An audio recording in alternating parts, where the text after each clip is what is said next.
processamento de ovos. A gente semana passada falou da produção em si de ovos.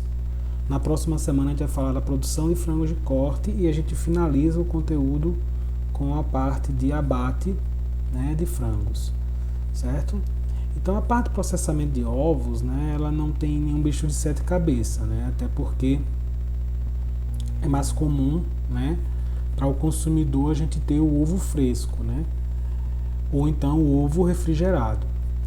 Mas existe sim o ovo em pó, o ovo pasteurizado, também a separação, né, do ovo em gema e clara separadas, né, para funções específicas que vão desde a indústria alimentícia, mas também a indústria cosmética, mas também a indústria farmacêutica, certo? Então o ovo ele tem um potencial muito grande de industrialização. Então, consequentemente, esses aspectos estão relacionados também muito mais, né, à parte alimentar. Mas isso não quer dizer que ele não seja utilizado com outro atributo ou com outra função. Prioritariamente, o ovo é utilizado pensando em alimento. Tá? Então, diante disso, né, a gente pode classificar, né, que existem 3 tipos de ovos, né, que são comercializados. Né? O ovo fresco, né, que é o ovo, né, que foi posto, né, pela galinha e é rapidamente comercializado. O ovo que é refrigerado, tá? E o ovo conservado, tá? Que pode ser ou por congelamento, ou pode ser também por salmoura, né? E assim sucessivamente.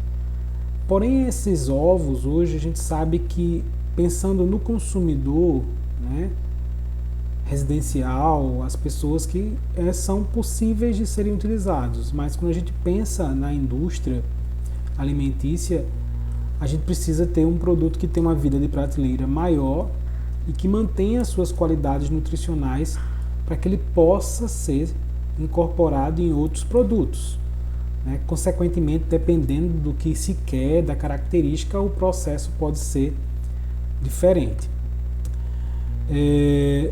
Dentre essas classificações, a gente sabe que o ovo fresco é o mais comum, né?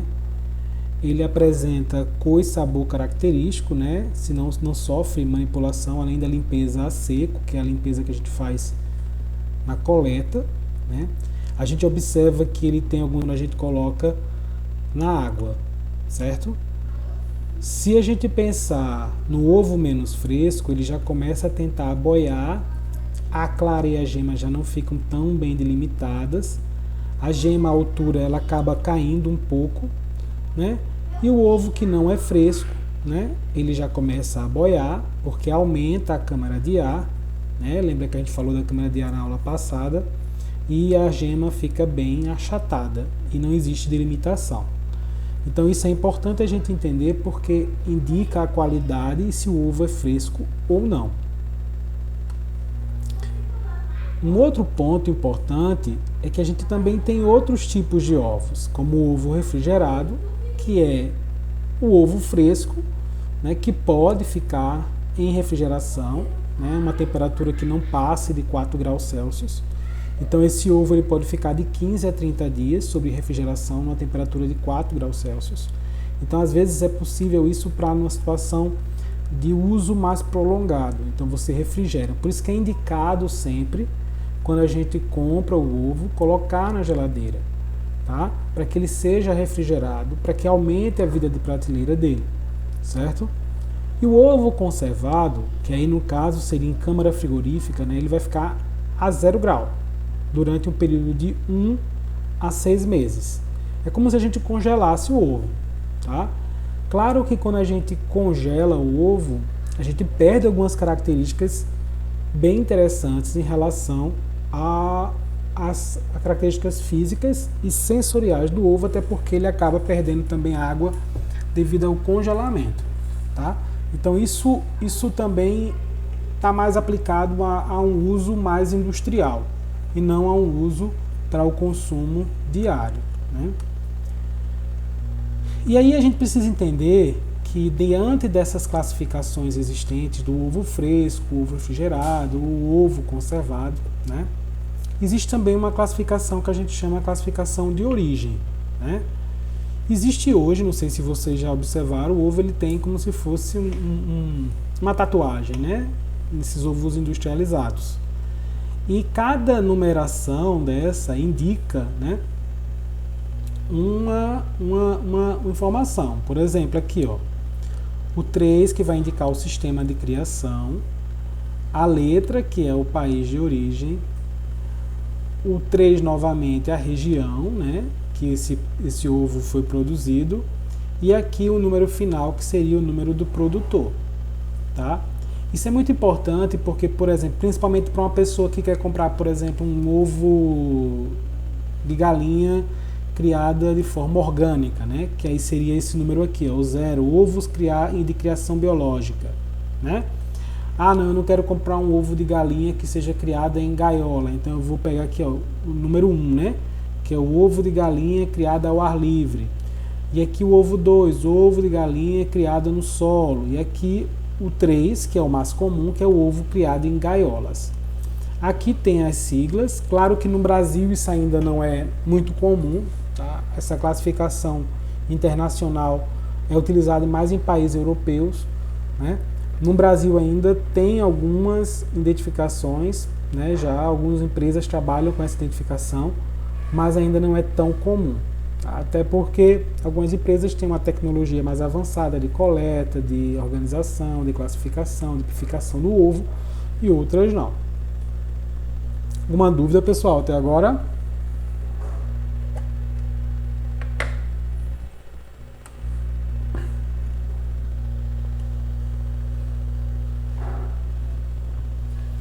A câmara de ar ela aumenta tanto porque o ovo perde água para o ambiente, tá? Lembrando que o ovo é poroso, certo?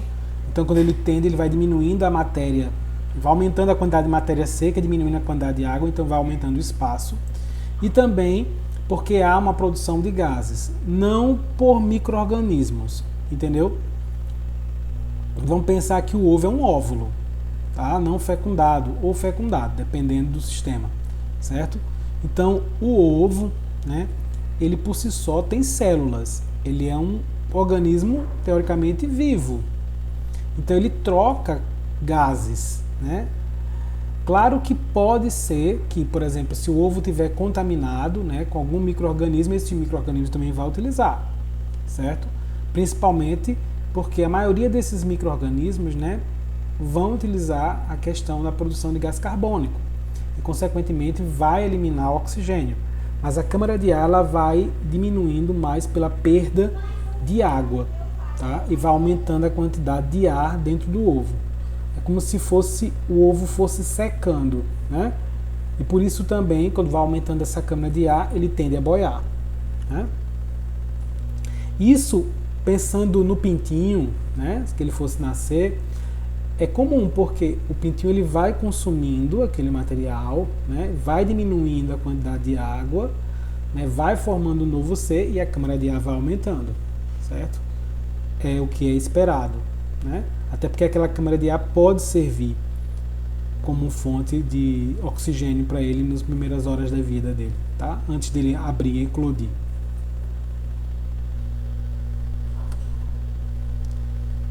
E aí a gente tem, né, um outro tipo de classificação que é para efeito de comercialização. Então a gente tem, teoricamente, são 5 categorias, que é A, B, C, D e E, como a gente falou na semana passada.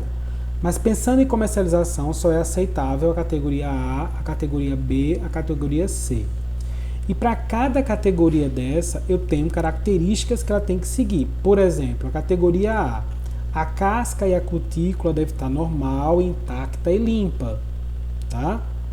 Já na categoria B, normal e intacta, pode ter mancha em menos de 25% da superfície. Se a gente for observar, a maior parte dos ovos que a gente consome, eles são da categoria B. É muito comum todo mundo abrir uma embalagem de ovo, né? Principalmente vendido em mercadinho, supermercado menor. Então vocês observam algumas sujidades, né? Algumas sujidades na casca. Resto de fezes, mancha, trinca, né? Que não é permitido no ovo de categoria A. A câmara de A, a altura não excede 6 milímetros. Aqui a altura não excede 9 na B, no C já ultrapassou essas características. A clara do ovo na categoria A, ela tem que ser transparente, limpa, com consistência gelatinosa, isenta de corpos estranhos. Na categoria B também, transparente, limpa e isenta de corpos estranhos. E na categoria C, transparente e isenta de corpos estranhos. Tá? A gema, né?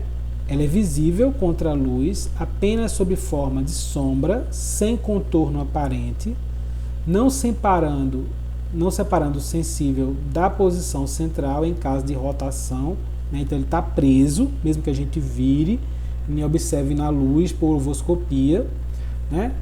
Isenta de corpos estranhos também. Na categoria B, ela é visível contra a luz apenas sob forma de sombra e é isenta de corpos estranhos de todo tipo, né? Desculpa.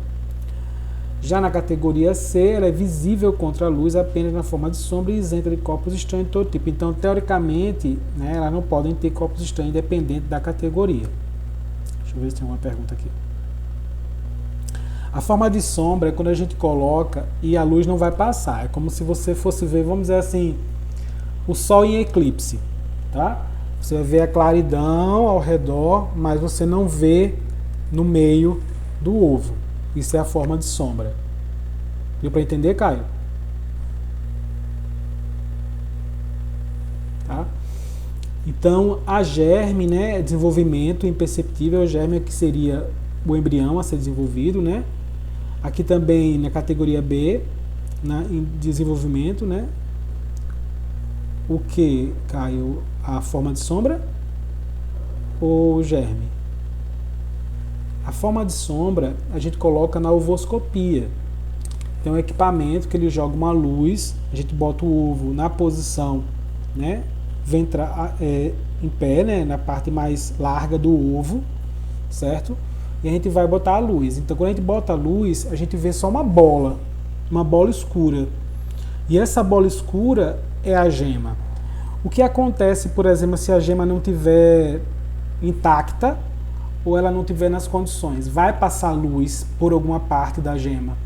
Então, consequentemente, é indicativo de quê? Que houve rompimento das calasas, né? Das chalasas que seguram, ou então até mesmo da membrana da gema, que geralmente identifica que o ovo está já em putrefação ou em algum estado inicial, né? Que não é recomendado ao consumo como ovo fresco, tá? Nem como em outra categoria também não. Certo, Caio?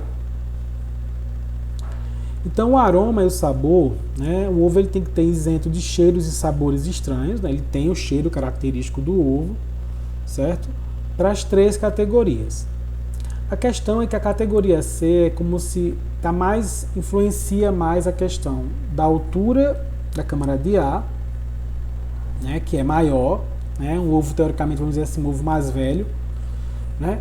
E pode ter sujidades ou trincas, né? Então, assim, é um ovo que teoricamente não é destinado ao consumo, ele é mais utilizado na indústria. Então, isso que eu estava falando agora, tem uma categoria A, corresponde exclusivamente a ovos frescos, tá? Na categoria B e C, ovos frescos, refrigerados e conservados. Então, quem tem a melhor categoria é o ovo fresco, é o ovo que a galinha acabou de pôr e tem poucos dias, né, que foi posto. Os ovos da categoria C não podem ser destinados a consumo in natura. Eles são utilizados para matéria-prima na indústria alimentícia. Por quê? É um ovo que a casca não está adequada e pode contaminar o interior, né, do ovo. Então é um ovo que vai ser utilizado na indústria alimentícia. E para isso, às vezes, é necessário fazer um processo de pasteurização, um processo de liofilização ou um processo de secagem, né, para que o ovo ele mantenha suas características constantes. E aí a gente observa que também existe a classificação do ovo, né, de acordo com o peso, certo?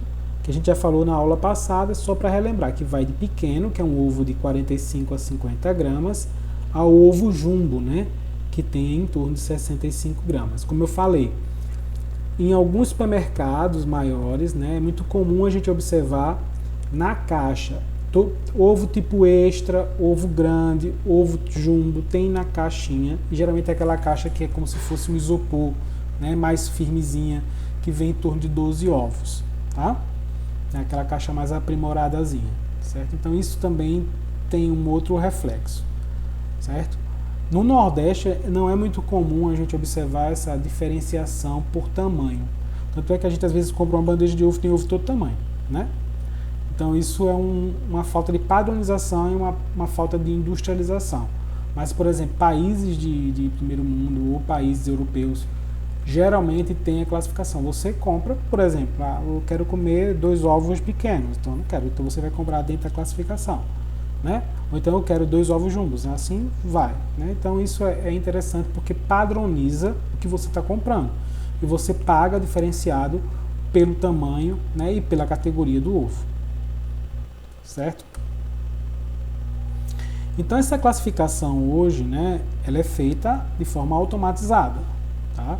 Aqui tem a bandeja, depois que é coletado, esse sensor ele faz uma pesagem, uma filtragem. Aqui é uma coleta, como se fossem umas ventosas, né, que vai classificando e colocando os ovos nas bandejas. Às vezes o que acontece, dependendo do sensor, se o ovo não está dentro daquela margem de peso, ele é colocado para outra esteira, para outra classificação ou para outra utilização, certo? Vai depender muito da empresa. Isso também já é feito lá na produção, tá? Porque a gente sabe que dependendo da idade da poedeira, de acordo com a fase da vida da poedeira, se ela está no meio, no final do ciclo de produção, ela vai tender a ter ovos de determinado peso, né? Então, poedeiras de início de ciclo, geralmente os ovos são mais leves. Poedeira de médio ciclo, os ovos são medianos, e poedeiras de ciclos mais tardios, os ovos são mais pesados, tá certo? Então isso também é uma outra questão que pode ser feito lá. Então a gente tem como saber mais ou menos a margem do peso do ovo. E como é que a gente utiliza, né, o ovo na indústria, né? Vamos pensar que o ovo ele é uma fonte riquíssima, né, de nutrientes, né? E ele também pode proporcionar características sensoriais e funcionais diferenciadas, né? Tanto eu posso utilizar o ovo inteiro, ou a clara e a gema, né? Que a gente vai utilizar de forma separada, dependendo do objetivo, né? Mas, por exemplo, porque a gente precisa às vezes impregnar um sabor, um aroma, cor, né? Cor ao produto, a viscosidade necessária, né? A capacidade de emulsificar o produto. Vamos pensar um sorvete, né? Que tem aquela característica emulsificante. Então, bolos, né? Que precisam daquela característica emulsificante. A questão da espumabilidade, né? Por exemplo, o chantilly ou outro produto que vá à base de, vamos supor, que necessite aquela consistência de clara em neve, né? E um outro aspecto também que a indústria utiliza é a questão da gelificação. Então, essas características, né, fazem com que o ovo ele possa ser utilizado de diversas formas para diversas finalidades, dentro da indústria alimentícia, como também dentro da indústria cosmética, como também na indústria farmacêutica, tá certo? E aí a gente pensa no ovo como um todo, mas também a gente tem que pensar no ovo separado, né? A clara e a gema.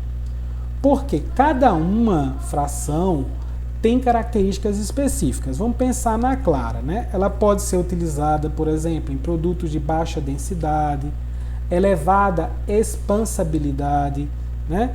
Vamos pensar, quando a gente frita o ovo, né? O que é que a gente vê mais? É clara ou é gema? O que é que a gente vê crescer mais? É a clara, né? A gema ela tende a ficar do mesmo tamanho, em virtude, né, exatamente porque as proteínas da clara ela tem essa capacidade de incorporar ar e formar espumas, tá? Então ela é muito utilizada pensando na questão da expansibilidade do produto. Já a gema, ela é visando principalmente na indústria de maionese, mas também pelos seus lipídios que ela tem presente, né? E capacidade que ela tem de formar essa emulsão. A gema do ovo ela é muito rica em fosfolipídios e essa capacidade que ela tem de emulsificar, né, o produto, dar aquela consistência pastosa, né, faz com que ela seja utilizada nesse aspecto. Claro que eu estou falando aqui exemplos mais comuns, mas existe um universo de finalidades tanto para o uso da clara como a gema.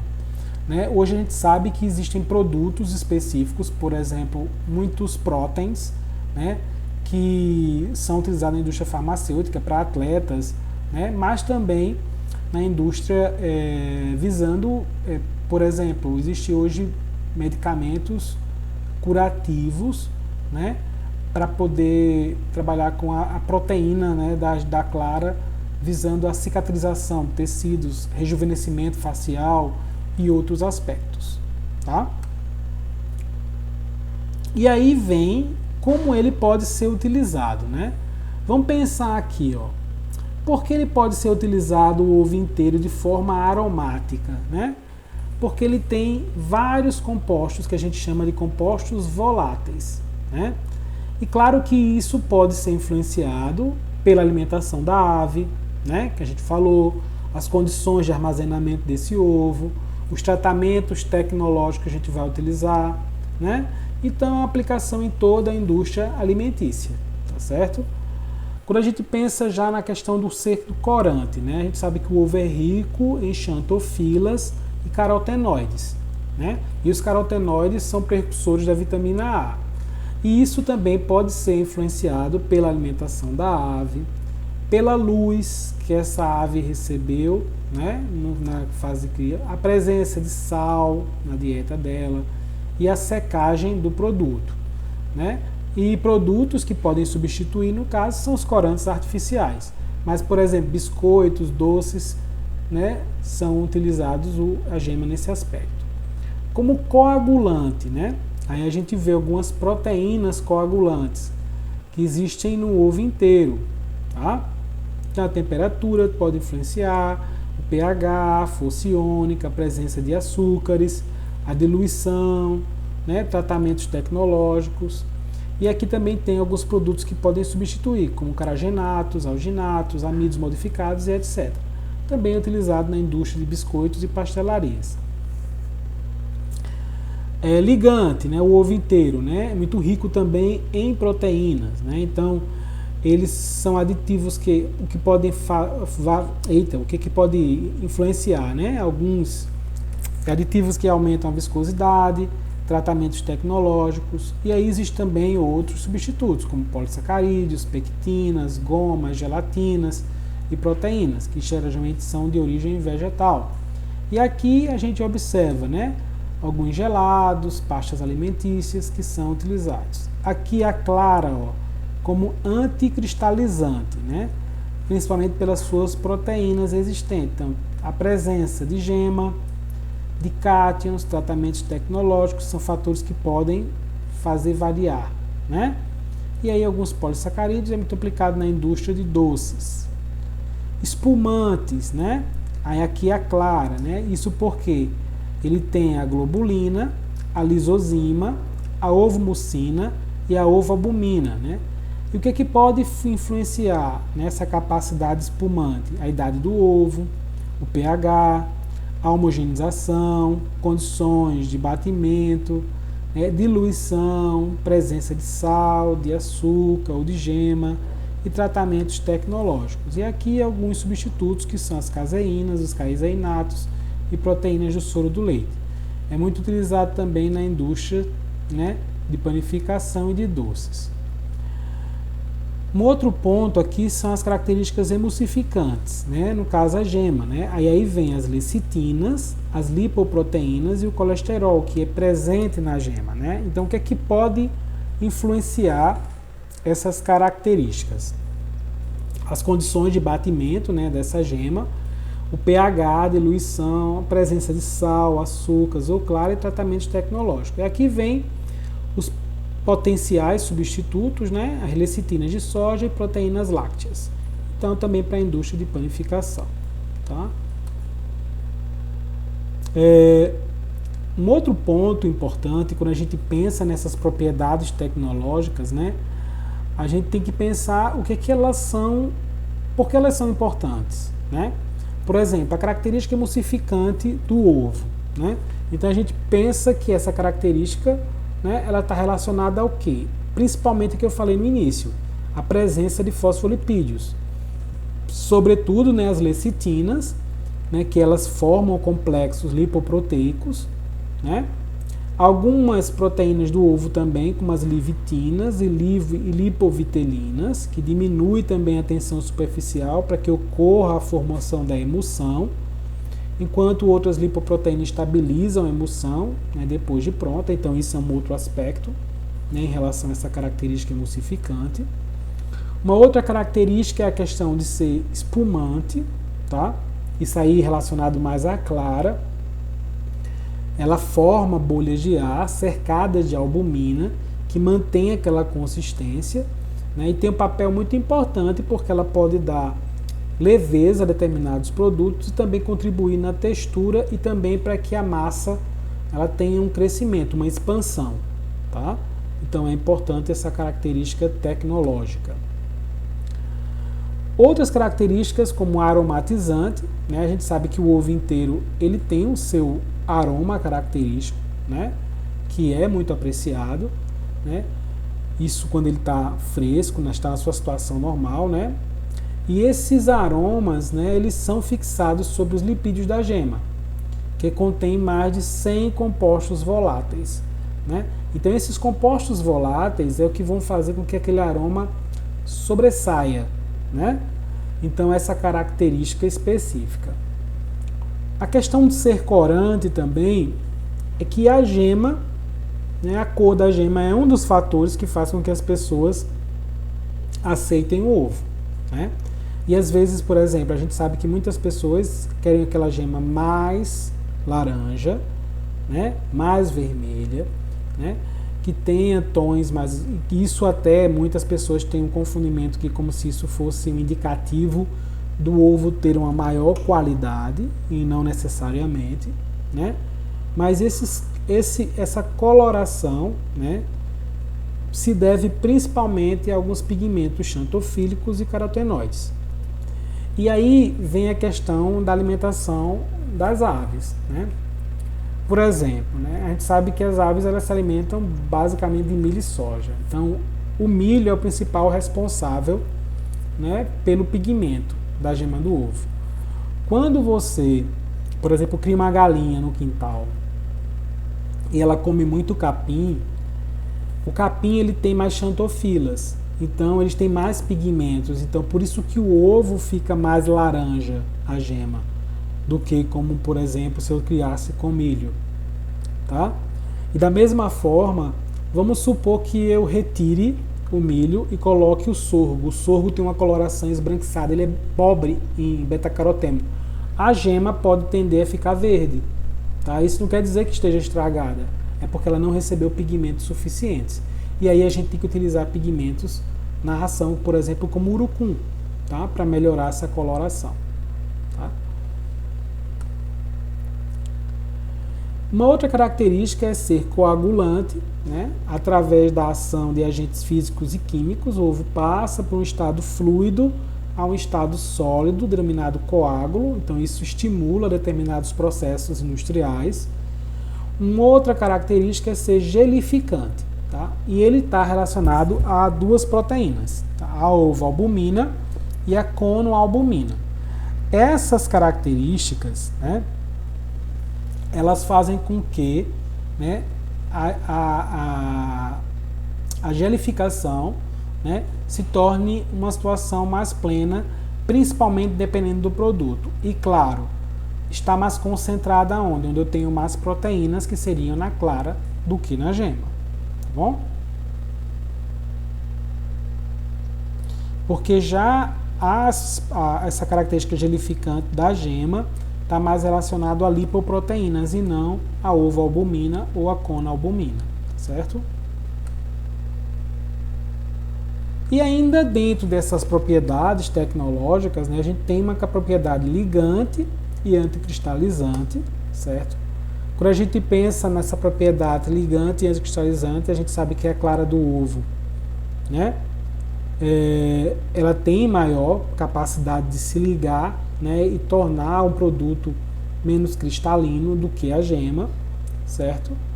Então ela tem uma capacidade maior, a gema tem uma capacidade menor, e isso tem relação direta à questão de retenção de água e lipídios. A gente sabe que o lipídio ele é hidrofóbico, né? Então ele repele a água. Então onde eu tenho mais lipídio, eu vou repelir mais água, certo? Então a clara ela tem um poder anticristalizante, ela retarda essa cristalização da sacarose em uma solução saturada ou melhora a homogeneidade. É muito utilizado na textura de produtos de confeitaria, né? Eu não sou muito bom de cozinha, mas a gente, por exemplo, quando a gente vai fazer um glacê, vamos dizer assim, né, para um produto de confeitaria. Então, quando você faz a clara em neve para você depois colocar o açúcar de confeiteiro.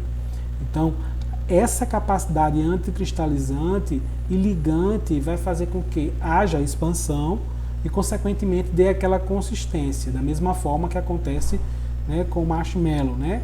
Na presença do ar ele vai expandir, mas porque também existem características ligantes, espumantes do ovo na sua constituição. E claro, né, o ovo, para que ele possa ter suas características aprimoradas, dependendo da sua fração, ele é processado, certo? Então a gente vai receber o ovo, né, que aqui tem a recepção, depois vai ocorrer o descascamento. O que seria esse descascamento? É a quebra do ovo. Isso pode ser feito de forma manual ou isso pode ser feito de forma mecânica, tá? Automatizada. Eu deixei 2 vídeos lá no SIGA para vocês verem como ocorre esse processo. E aí a gente tem o ovo inteiro, que pode ser ou pasteurizado ou ultrafiltrado, pode ser salgado ou adoçado, dependendo do que vai ser utilizado, ou então ele pode ser pasteurizado, congelado, e aí eu vou ter ovos inteiros congelados, ou então eu vou ter uma ultrafiltração, para que ocorra uma secagem eu vou ter o ovo em pó, tá? E aqui eu tenho também a mesma situação, mas quando eu divido o ovo em clara e quando eu divido o ovo em gema. Geralmente a gema ela pode ser seca e adoçada, porque é um produto comum. Pode ser pasteurizada, né? E aí eu tenho também as gemas secas e as gemas líquidas, tá?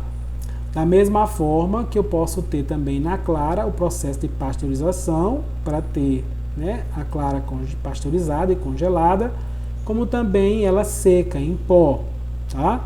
Que é muito utilizada hoje nesses complexos de albumina, tá? E aqui também ela pode ser salgada ou adoçada para produzir produtos específicos, certo? E aí, a gente no Brasil, a gente tem uma resolução que diz exatamente todos esses processos, né? De conserva do ovo, né? Que aí é o ovo que vai ter o processamento. Aqui eu tenho o ovo integral, que pode ser pasteurizado resfriado com sal, pasteurizado resfriado com açúcar, pasteurizado congelado, pasteurizado congelado com sal, pasteurizado congelado com açúcar, desidratado, que é o ovo em pó, e desidratado liofilizado, tá? Que é por frio. A gente seca o ovo por frio e não com calor, tá? Da mesma forma para a gema do ovo, da mesma forma para a clara do ovo, os 2 processos, certo? Então isso já é conhecido e é normatizado, tá? Desde 83 no Brasil. Então existem as etapas do processamento, tá? Para que vocês possam entender como ocorre isso. O vídeo que eu deixei eu acho que é bem interessante, que dá para ver, né, fazendo o processo todo. É bem melhor do que quando a gente só vê a foto. Os ovos devem ser descascados individualmente, pois descascamento conjunto é proibido, porque pode haver contaminação e pode-se fazer o quê? A junção, né? Das claras e das gemas. Então, assim, separa, porque no maquinário, dependendo do que vai ser, vai separar a gema e a clara, ou então vai continuar tudo junto, né? Essa separação vai depender do produto que a gente queira, tá? Então, pode ser junto ou pode ser separado.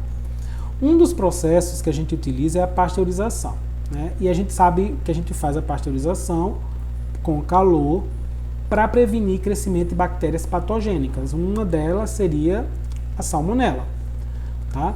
Então, se faz tratamentos térmicos por um curto período de tempo, em torno de 2 minutos ou 30 segundos, dependendo da temperatura, tá?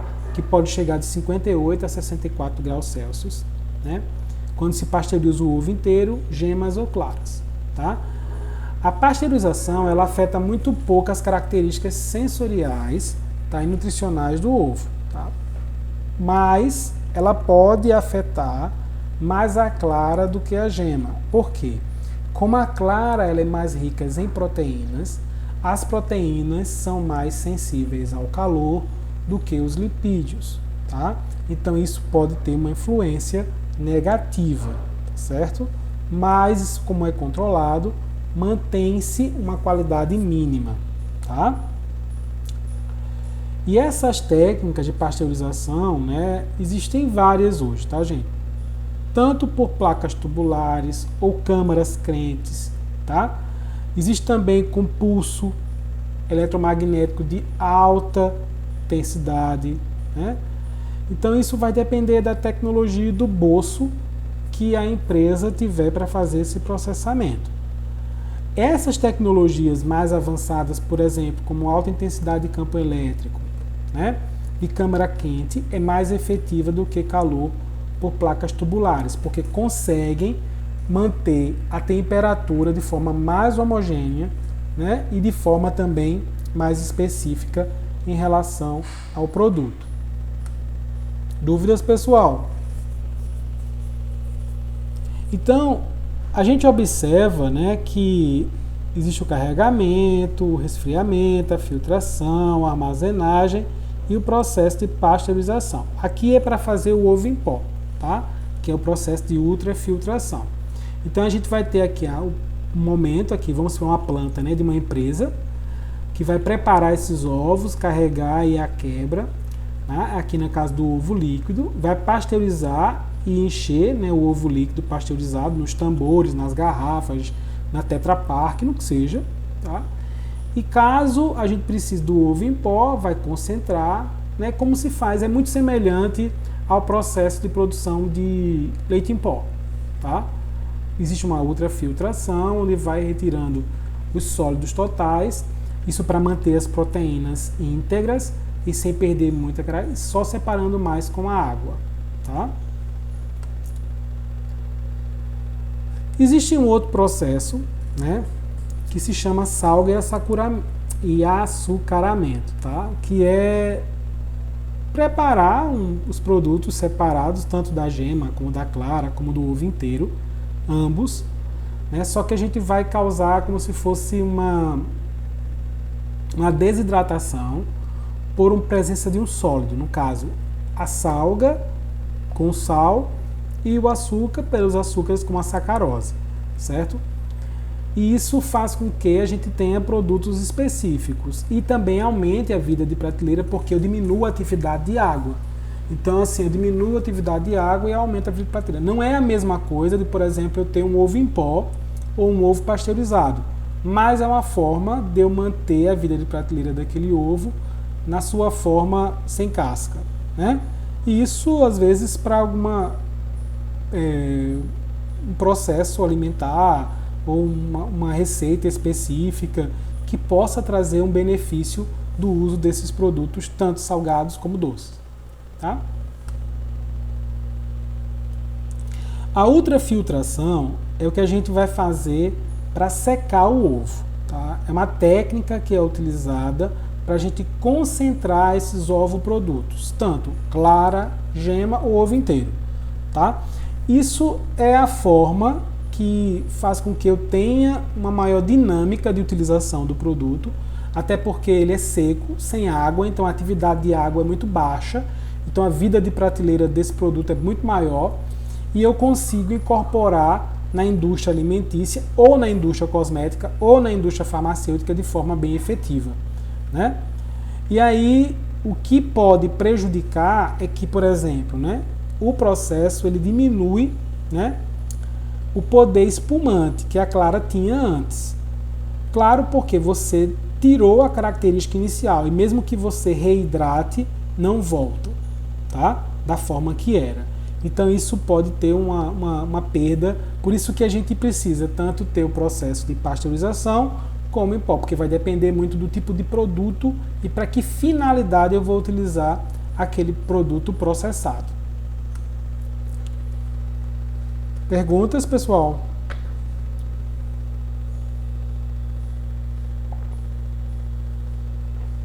Estão entendendo?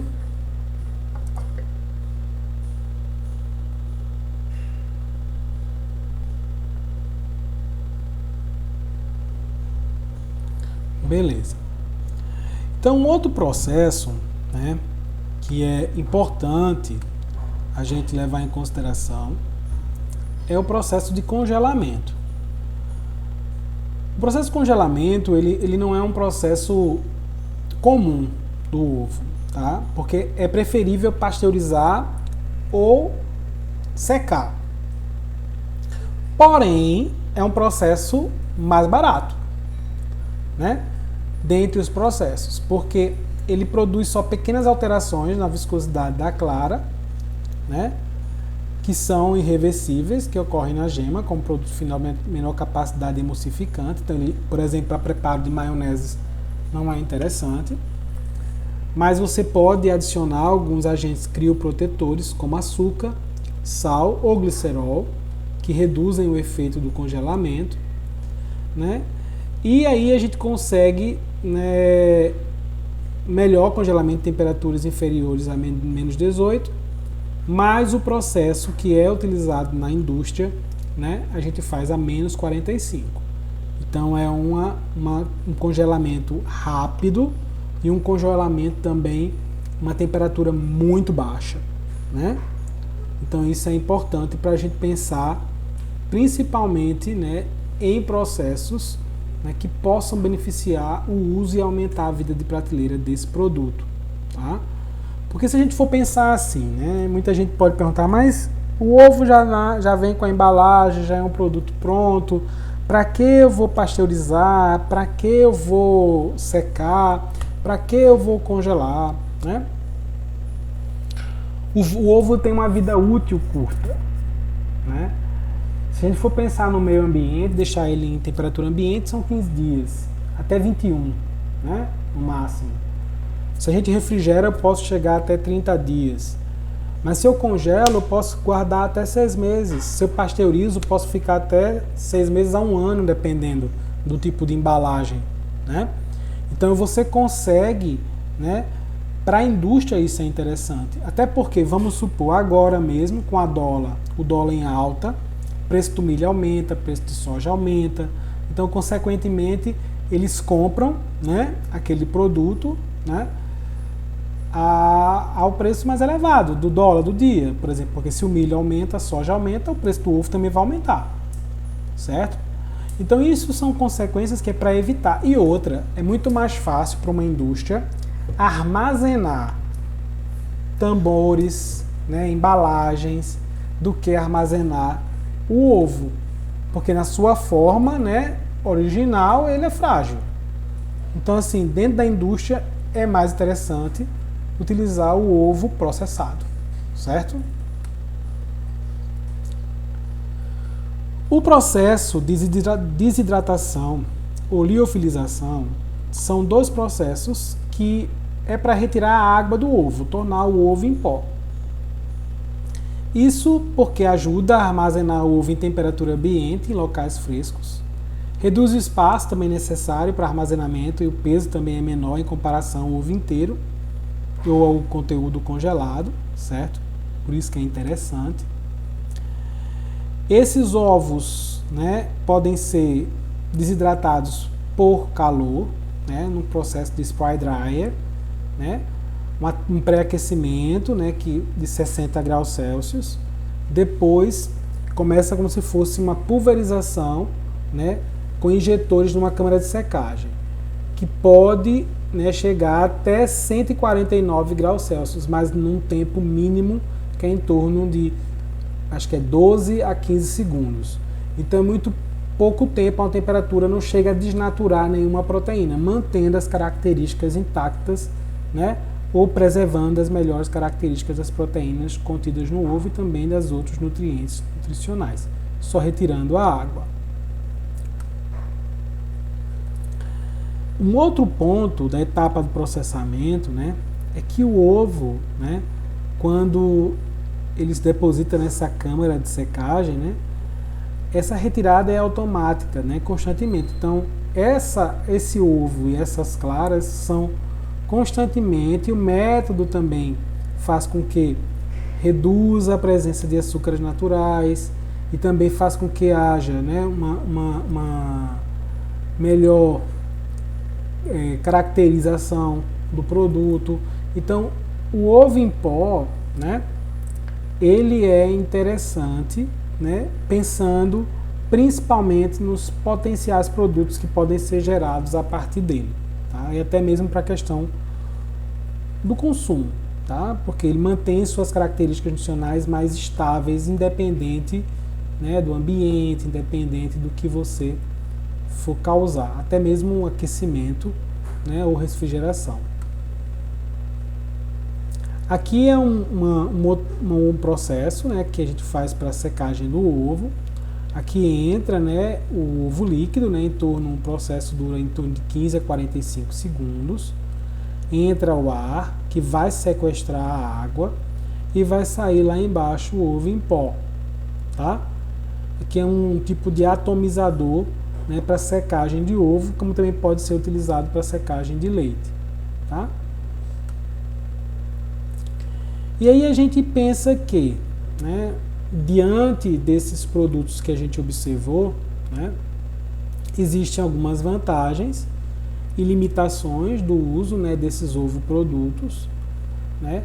Quando a gente pensa nos ovoprodutos líquidos, né, as vantagens é que a gente mantém as propriedades funcionais parecidas do ovo com casca, a gente tem uma grande flexibilidade, né, no emprego, no uso, e também na preparação de produtos com variação de extrato seco, sal e açúcar.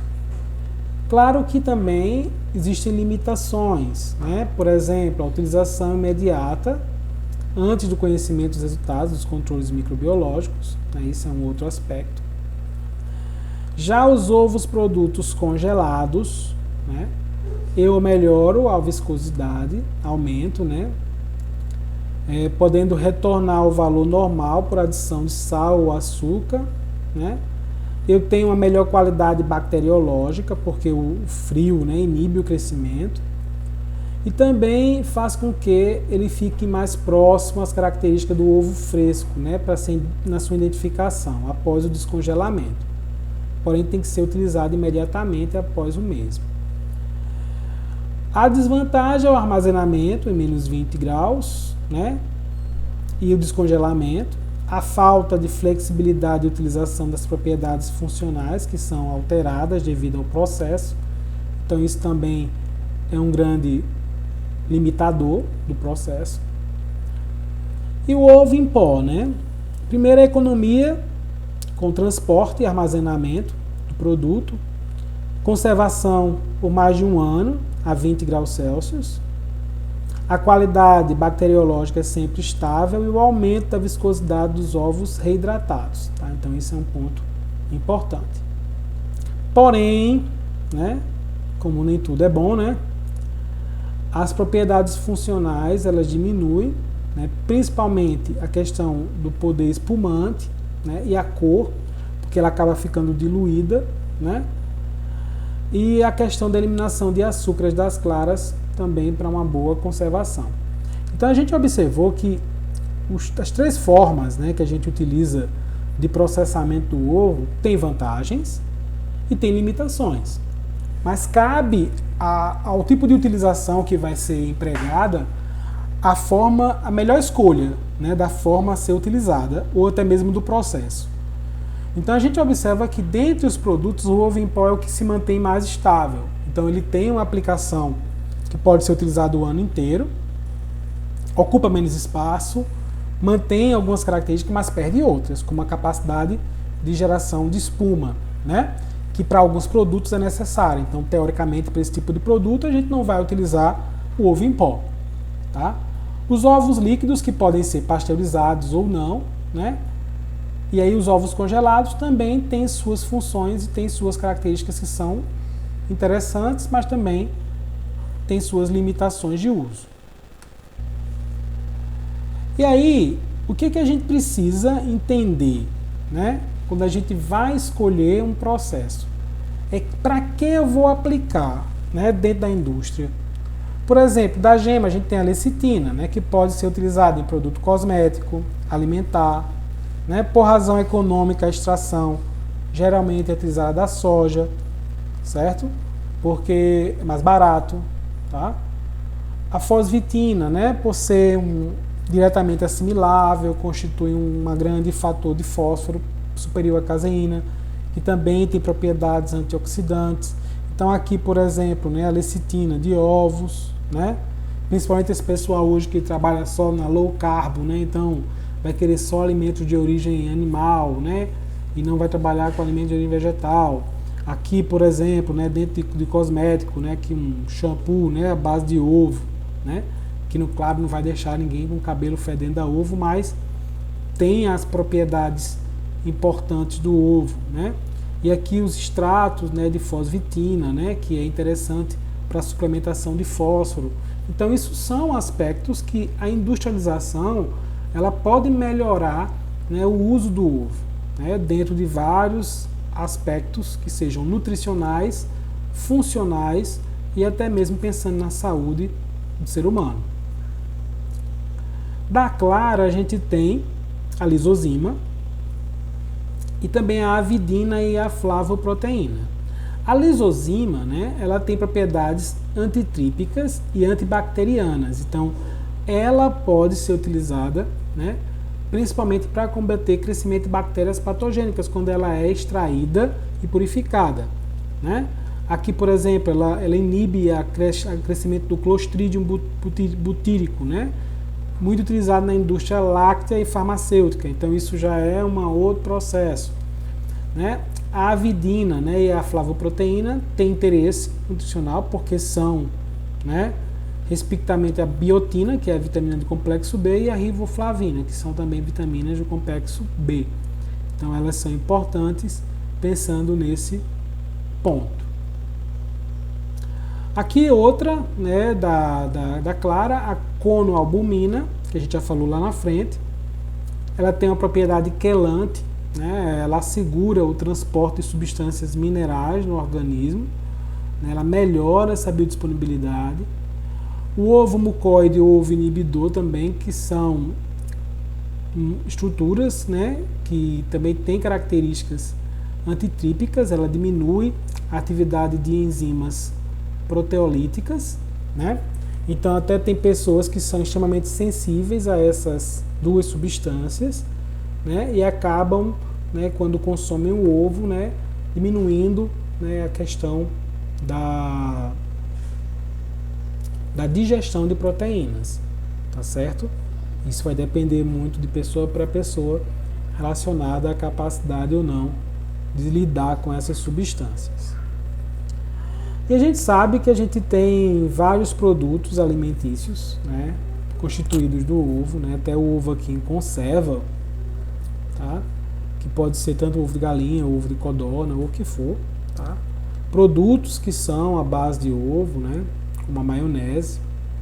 Tudo bem que hoje já existe maionese vegana, né, então não necessariamente, mas eu não sei se é a mesma coisa, nunca provei. O ovo in natura, o ovo de mesa. E aqui, né, a clara do ovo também, aqui a gema, tudo desidratado. E aqui, pasteurizado, tá? Ô Igor, perguntando se é bom ou se você já provou, se é boa. Eu não sei, eu nunca provei. Ah, tá. Não. tenho nada contra, né? Eu não consumi. Eu até gosto de experimentar. Algumas coisas que são veganas já experimentei, mas tem coisa que não desce, né? Por exemplo, hambúrguer vegano não desce, né? Mas eu acredito que a maionese pode ser que sim. Eu já consumi manteiga ghee, bem, que também é base vegetal, é interessante. Deixa eu ver mais. Já comi uma linguiça vegana que eu não gostei. Não gostei da textura. Não foi nem do sabor, foi da textura. Certo? Então existem hoje produtos que, para as pessoas que não querem consumir proteína de origem animal, né?